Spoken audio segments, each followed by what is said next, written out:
Welcome back to the channel. My name is Wong, and today we're going to be going for a drive in my good friend Jacob's epic Mini Cooper. I haven't seen a car done up to this quality and standard for quite some time, and I haven't caught up with him for well over a year now, ever since lockdown was first introduced. And today I'm also going to be picking up a set of 25 kilogram weightlifting calibrated plates for my lockdown gym.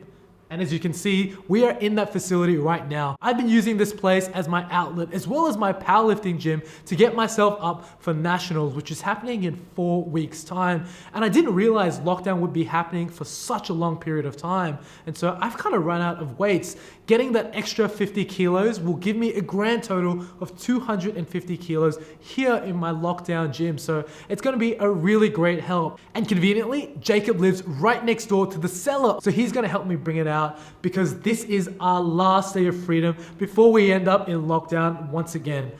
It is not a very fun time, but we're gonna make the most of it and have an awesome day, guys. Let's go.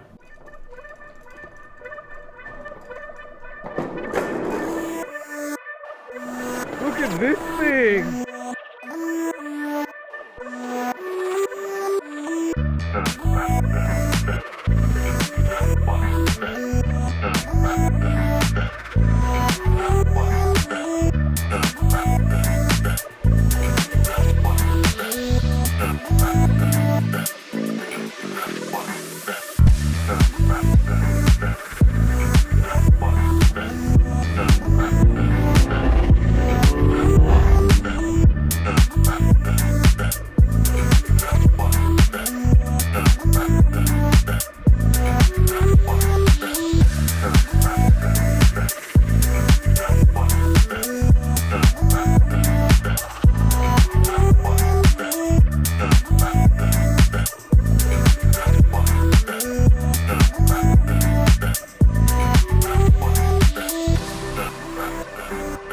Today we are out here with Jacob's epic Mini Cooper. It's been mocked up and styled to look like a JCW, but in actual fact it's even better than one because it makes more power, it's got more grunt, it's got a whole list of performance mods, and just look at it, it looks absolutely insane. And it might not be to the taste of everyone, but I really like what the owner Jacob has done to really accentuate that driver's car formula in this Mini Cooper. Take a look around this car. It's got Volk Racing ZE40s, full vinyl camo wrap.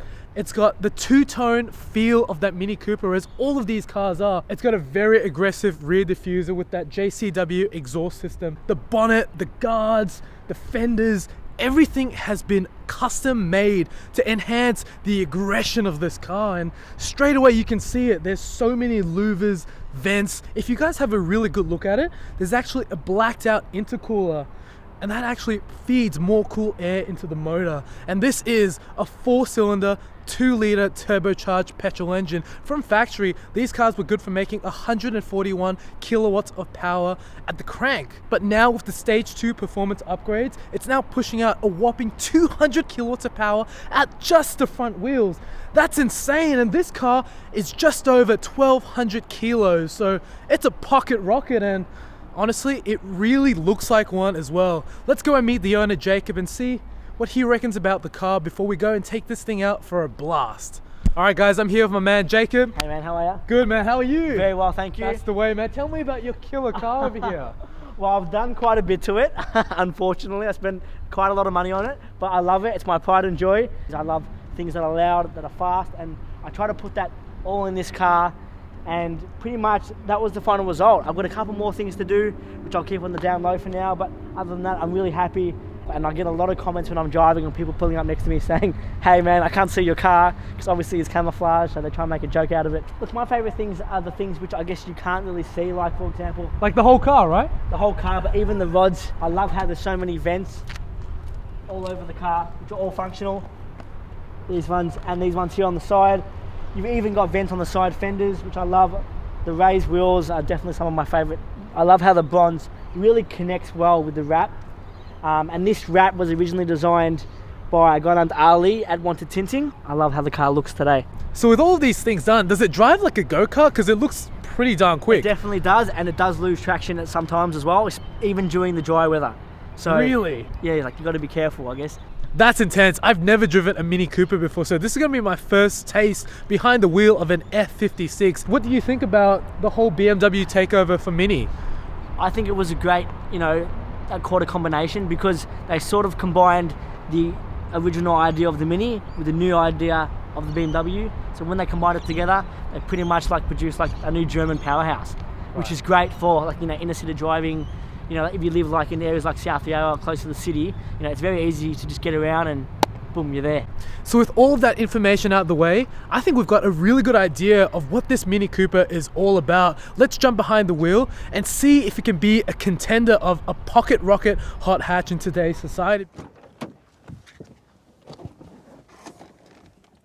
It's time to go for a drive. Let's get everything all sorted.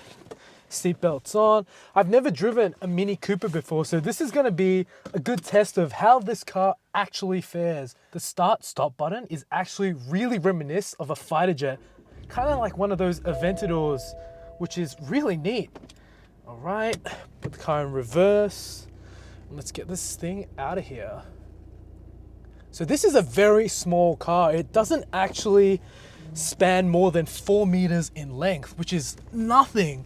And this vehicle only weighs just a tick over 1,200 kilograms. Really comfortable car, and there's a bunch of torque down low. We've currently got the car in drive, and immediately it feels very responsive, which is nice. All right, there's a whole lot of technology in this cabin already. You can see the head-up display, which really gives you a good idea of the speed that you're traveling at. You've got the tachometer in front of you as well as the speedometer. And that is a departure from the old school R56 Mini Coopers, where all the dials and instrumentation panels were placed in the center. Overall, the power and the performance of these F56 cars are just so much more compared to the predecessors. And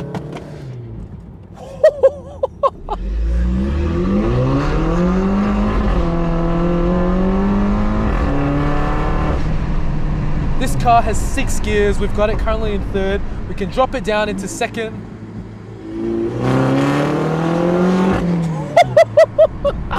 It sings when you jump on it, and the burbles on the overrun, it just pops and bangs. It kind of sounds like a Golf GTI or Golf R. It's really reminiscent to that. There is a whole lot of noise coming on this thing, and that is a really neat soundtrack. Let's give it a little hoot.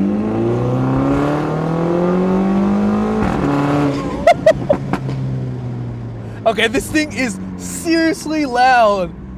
But I guess at the end of the day, you can really switch between super loud noises or just completely silent. So this is the little exhaust button, which is really cool. It's all closed now. You don't hear a thing. Okay, but being that we're doing a little car review, let's have the valves fully open to hear the noises coming from this epic Mini. When you're driving this car, there's a whole lot of sensations from behind the steering wheel. The F56 generation incorporates so much more in terms of engaging the driver.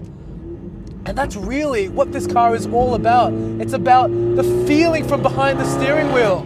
This thing is definitely quite loud, and then when you find yourself a set of corners, it's where this Mini truly comes alive, because it's not about straight line performance, although it is a very swift car when you need it to be. We've encountered a few speed humps in this area, and this car really does feel quite aggressive in terms of the suspension. It is on the stiffer side, but it really makes for a more engaging drive, because every single time you turn the wheel, it feels like it just wants to turn in. And because of that, it feels so alive as you're driving this car. There's quite a substantial amount of work and effort required to turn this wheel. It's a hydraulically assisted steering rack, and there's so much feedback from it that you really have an idea of what this car is doing. Something that's really interesting about the interior of the Mini Cooper is that you'll see one of the largest fuel gauges. It is so large, and not particularly because this car drinks a whole lot of fuel, but I don't know why, but that's at the forefront of the driving experience when you look at this cluster. This is a car that really has a sense of luxury, and this infotainment system is actually massive, and it's fitted with BMW's iDrive, and that allows it for a lot of technology to be had. You've got navigation systems, you've got all the safety features that you may need, but I don't think you'd want to be really focused on all those things when it comes down to it, because this is a car that's about fun, performance, and character. And immediately when you hop into this car, it evokes that. Just looking at it, you can really see that DNA of that Mini heritage. And when you step on it, there's a lot of noises just going insane. And then when you downshift, it's just a symphony of pops and crackles. Oh my lord. Let's do that once more.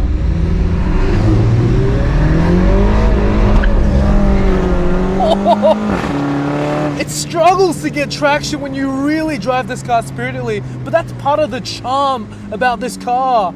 It's really hunkered down to being a track-orientated setup, and it's very sporty. You feel like you're going very fast in this car. It's got a sense of refinement, but still it feels raw and visceral. Ever since the collaboration effort between Mini and BMW, I think it's added a sense of dailyability, which is really good in today's day and age, because you want something that you can live with on a day-to-day basis. This car has an economy mode that really boosts up the miles per gallon when you're driving this car. And at the same time, you can flick it over into sport and get all that miles per gallon. Now, I know you guys are probably gonna be saying, this isn't a true driver's car because it doesn't have a 6-speed manual, and I guess you guys could say that that's a fair point, but when it comes down to it, if you want something that is day-to-day drivable and livable, you would want it automatic. And with this transmission, it gives you, I guess, the best of both worlds, because you can flip it over into manual and the shifting is quite swift. It's not the fastest, it's not a DSG by any means, but it gets the job done and it gives you those pops and bangs when you shift. This car is riding on a set of Volk Racing ZE40s in 18-inch all-round, and it's wrapped in Michelin MPS 4s. They're a really good set of tire and wheel combination, and it just improves the overall grip and balance of this car. It's currently sitting on a set of I-back lowering springs, and it makes it look so aggressive with that stance. This car looks extremely low to the ground, but being that it has a short front and rear overhang, it can actually maneuver itself so well over speed humps, and you barely actually scrape in this thing, which is so good because you've got some expensive AC Schnitzer parts all around this car. Now, prices for the F56 2014 plus model year Mini Cooper S ranges between $20,000 to $40,000, and even more so for a JCW edition. It really varies on the spec, the model, the kilometers, and of course, the condition of the car. But these have become really quite rare in recent time. They don't make these cars like they used to. And that's a shame, because this was an era that was more focused on the idea of driving and engaging the driver. If we go back in time to the early Minis, it was even more so. But I feel like this third generation, the F56, has elements of that old heritage while still giving it a sense of modernity and livability that allows you to drive it on a day-to-day basis. I've never seen a Mini Cooper done up to this standard and quality, so I just want to say a huge shout out for Jacob for achieving such a fantastic build over the course of the 4 years.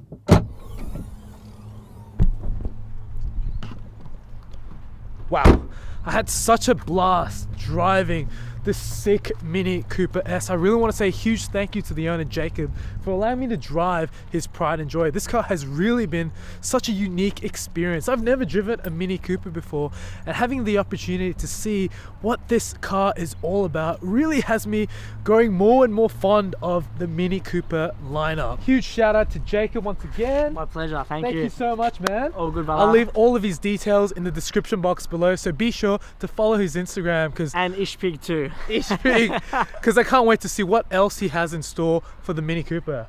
Thank you, everyone. It's gonna be sick, man. I hope you guys enjoyed it. Give it a thumbs up if you enjoyed. In the comments below, tell me what you think of Jacob's Mini Cooper, as well as subscribing to the channel, and I'll catch you guys in the next video. Take care.